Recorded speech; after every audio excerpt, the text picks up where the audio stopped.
உங்களிடம் உள்ள நல்ல குணங்களில் இதுவும் ஒன்று. எது தவறு எதுவும் புரியவில்லை.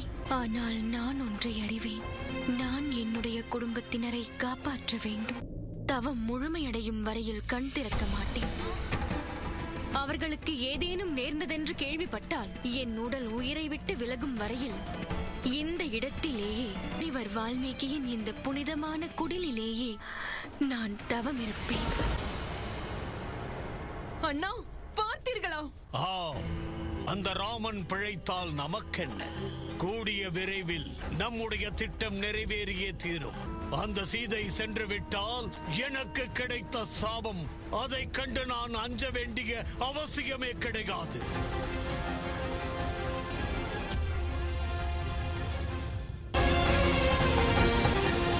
இன்னும் சிறிது நேரத்தில் சூரிய தேவன் மறையப் போகிறார்.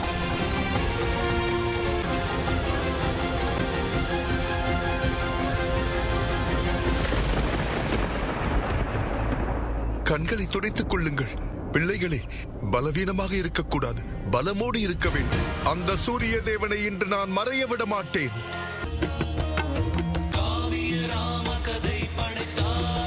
சூரியனை எவ்வாறு தடுப்பீர்கள் அனுமன் அவர்களே? சிறு வயதில் செய்ததை போலவா?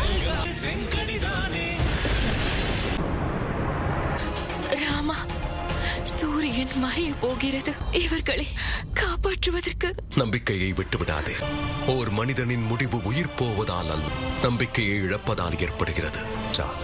அப்போது லட்சுமணன் உயிரும் பிரியாது. நம்பிக்கை கொள் ஊர்மிளை.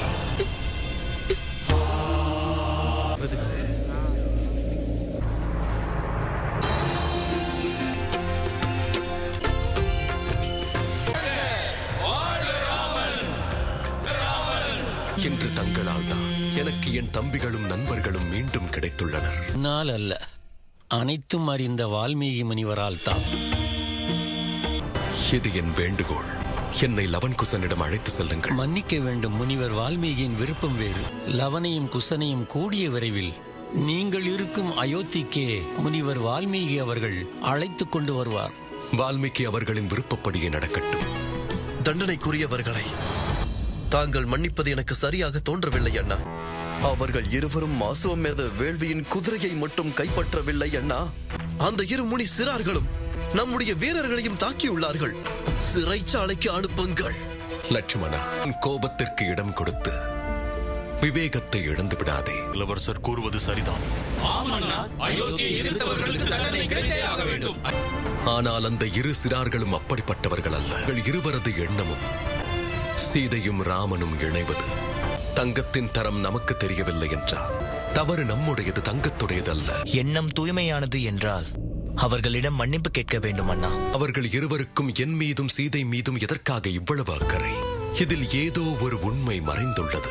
முனிவர் வால்மீகி அவர்கள் லவன் குசனை அயோத்திக்கு அழைத்து வரும் நொடிக்காக காத்திருக்கிறேன். என்ன இது? அனுமானுடைய கவனம் உணவில் இல்லை. உணவின் வாசனை கூட அவர் கேட்டவில்லை. அனுமன் அவர்களே,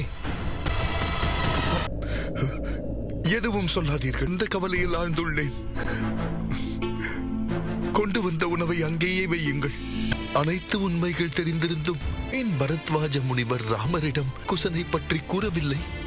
அவர் கூறாமல் மறைத்து விட்டாரே. அனைத்தையும் அறிந்த முனிவர் வால்மீகி அவர்களே, இந்த குழப்பத்தை நீங்கள் தான் தீர்த்து வைக்க வேண்டும். எனக்கு தெரியும். எனக்குள்ள பயம் ஒன்றுதான். நீ உன்னுடைய ஆர்வ மிகுதியினால் உற்சாகத்தோடு சென்று உண்மையை மன்னன் ராமனிடத்தில் கூறிவிட்டால்? கூறும் நேரம் வந்துவிட்டதே. ராமாயணத்தை முழுமையாக்க இதைவிட சிறந்த சந்தர்ப்பம் நமக்கு கிடைக்குமா?